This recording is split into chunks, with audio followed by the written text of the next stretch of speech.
கர்த்தரின் பரிசுத்த நாமத்துக்கே ஸ்தோத்திரம் உண்டாவதாக. ஆபகூக் 2:3 இப்படியாக சொல்கிறது பாருங்கள். குறித்த காலத்துக்கு தரிசனம் இன்னும் வைக்கப்பட்டிருக்கிறது, முடிவிலே அது விளங்கும், அது பொய் சொல்லாது, அது தாமதித்தாலும் அதற்கு காத்திரு, அது நிச்சயமாய் வரும், அது தாமதிப்பதில்லை. ஒரு அருமையான வேத பகுதி பாருங்கள். எங்கள் எல்லாருக்கும் கர்த்தர் தரிசனம் கொடுத்திருக்கிறார். அந்த தரிசனத்துக்காக நாங்கள் ஜெபித்துக் கொண்டிருக்கிறோம். சில வேளைகளிலே, பல வேளைகளிலே அந்த தரிசனம் தாமதமாக இருப்பது போல தோன்றலாம். அநேக காலங்களாக ஜெபித்துக் கொண்டிருக்கிறேனே, அது நடக்கவில்லையே என்று நீங்க நினைத்து கொண்டிருக்கிறீங்களா?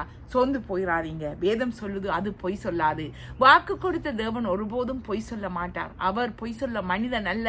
அவர் மனம் மாற மனுபுத்திரனும் அல்ல. அவர் கொடுத்த வாக்குக்கு உண்மையா இருப்பார். நாங்கள் அதற்காக காத்திருக்க வேண்டும். அதற்கு காத்திரு, அது நிச்சயமாய் வரும், அது தாமதிப்பதில்லை. உங்களுக்கு என்ன வாக்கு தத்தத்தை ஆண்டவர் கொடுத்தாரோ, என்ன தரிசனத்தை உங்களுக்கு கொடுத்தாரோ, அது ஒருபோதும் பொய் சொல்லாது. அதற்காக காத்திருங்கள், அது நிச்சயமாக வரும், அது நிச்சயமாக உங்களோட வாழ்க்கையில நடக்கும். நான் ஒரு உண்மையான சாட்சியை கேட்டிருக்கிறேன். ஒரு தாயார் அநேக நாட்களாக தன் பிள்ளைகள் ஊழியக்காரர்களாக வர வேண்டும் என்று சொல்லி தேவன் கொடுத்த வாக்கை வைத்து அவள் ஜெபித்து அந்த தாய் மரித்து போனாளாம். ஆனால் அவள் மரித்ததன் பின்பாக அந்த குடும்பத்தில் 7 பிள்ளைகளும் ஊழியக்காரர்களாக எழும்பி தேவராஜ்யத்தை கட்டினார்களாம். அதை போல்தான் பிரியமான சகோதர சகோதரி, வாக்கு கொடுத்தவர் உண்மை உள்ளவர். அது 15 வருடமோ 20 வருடமோ அவர் கொடுத்த வாக்கு ஒருபோதும் மாறாது.